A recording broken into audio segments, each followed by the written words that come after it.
In this gospel reading from Matthew, Jesus speaks of a harvest unlike any other harvest we might ever encounter or imagine.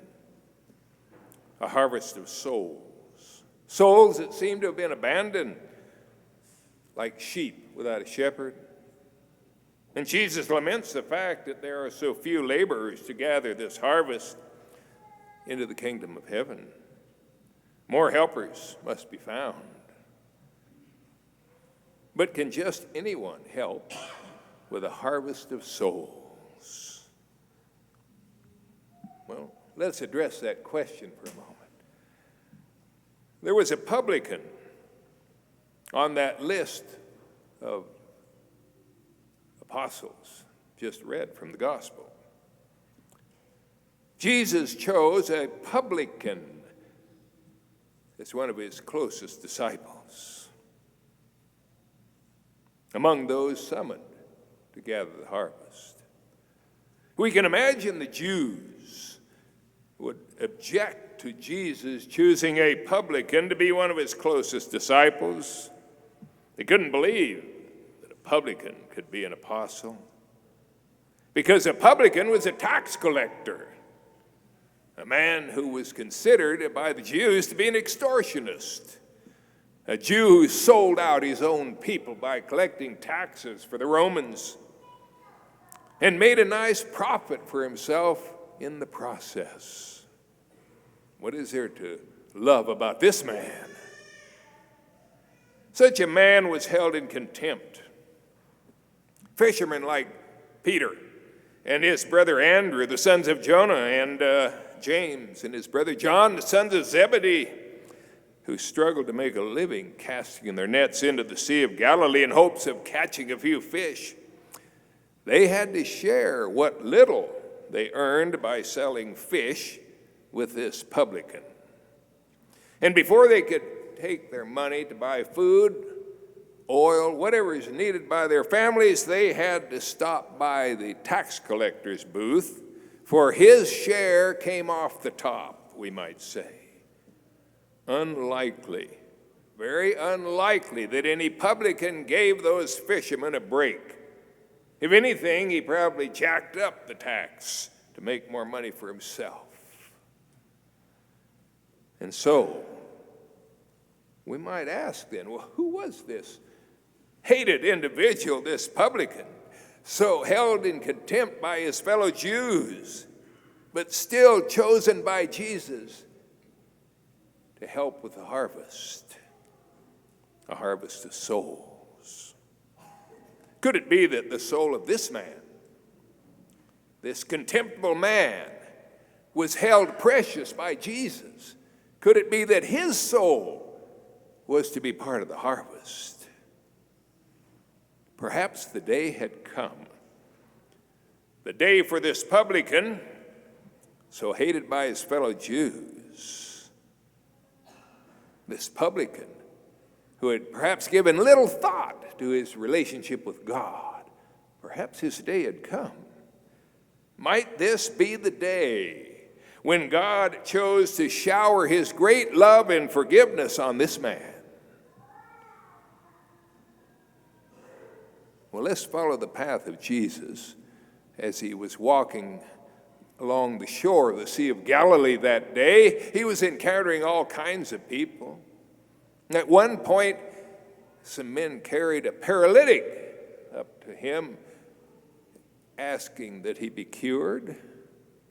And Jesus cured the man and forgave his sins as well. And shortly after this miracle, he turned to work another miracle. He turned and walked to the tax collector's booth, where this publican was collecting, extorting perhaps money from the fishermen. What little they earned, working all night, a fair share of it, or a large share of it, had to go to the publican.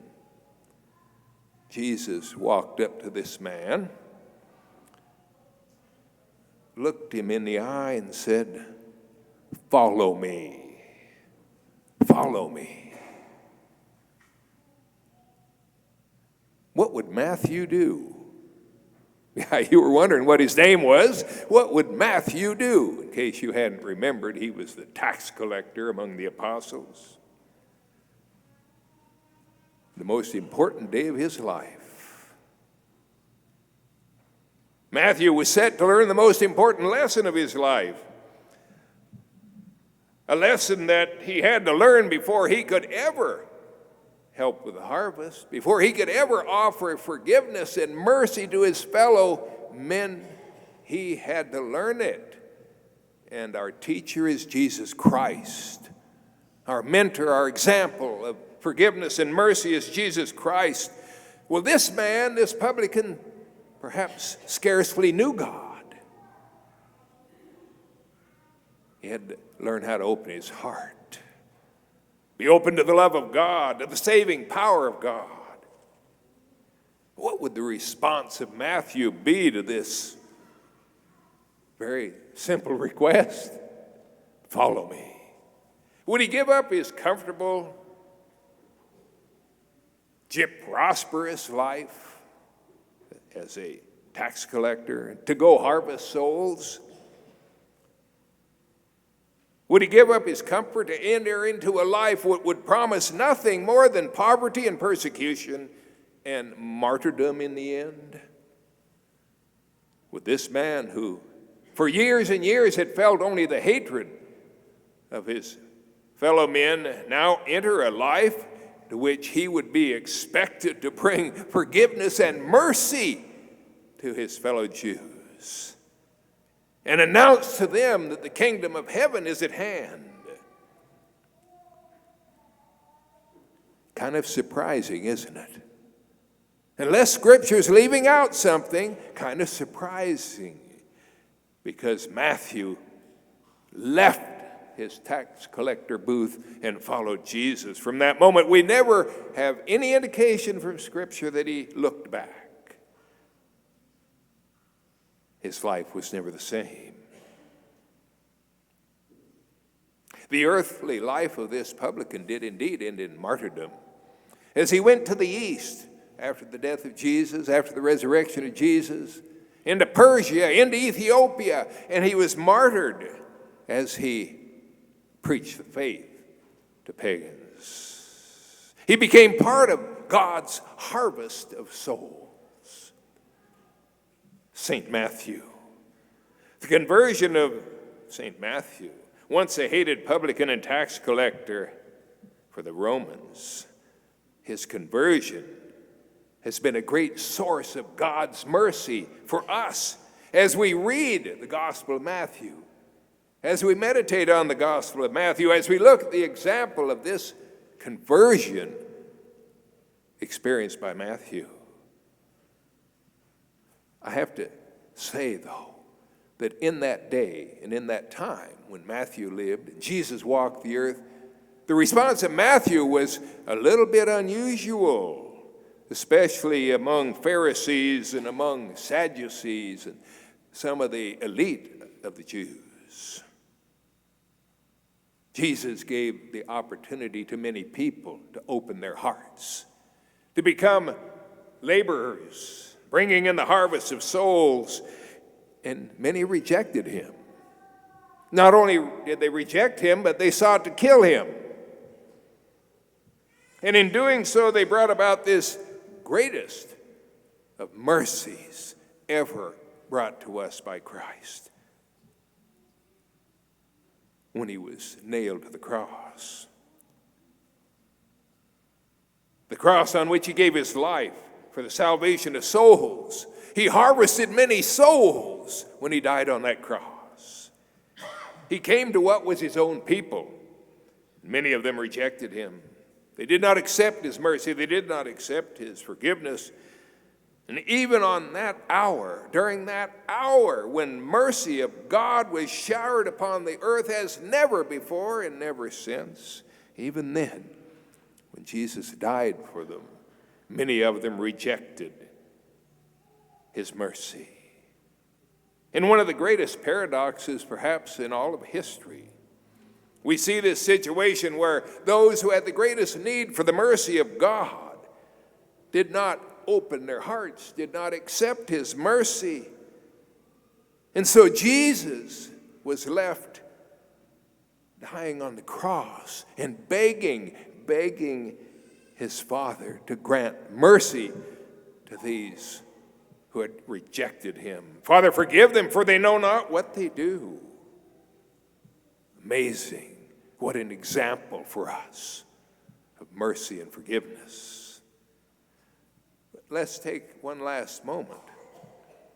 Turning from this incredible story about the conversion of St. Matthew, Matthew receiving the mercy of God, and ask ourselves, each of us asking ourselves, how do we respond when Jesus makes that request of us?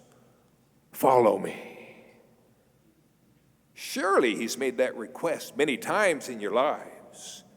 In your time of daily prayer, when you've knelt before the Blessed Sacrament in adoration, when you've received the body, blood, soul, and divinity of Jesus Christ, not just on Sunday, but during the week, when you've sought his forgiveness in regular confessions, at least monthly, you've opened your hearts to him.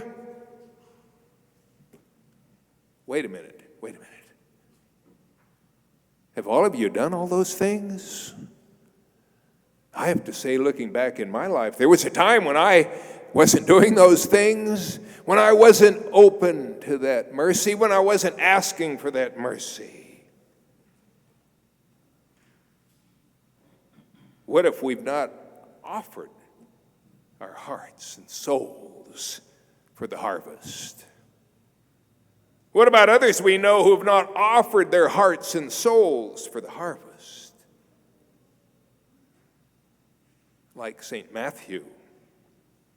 May we leave behind anything in this life that prevents us from following Jesus. And further, may we become the hands, the eyes, the voice, the tears, through which the forgiveness and mercy of God is offered to others. May we truly become laborers for this harvest of souls.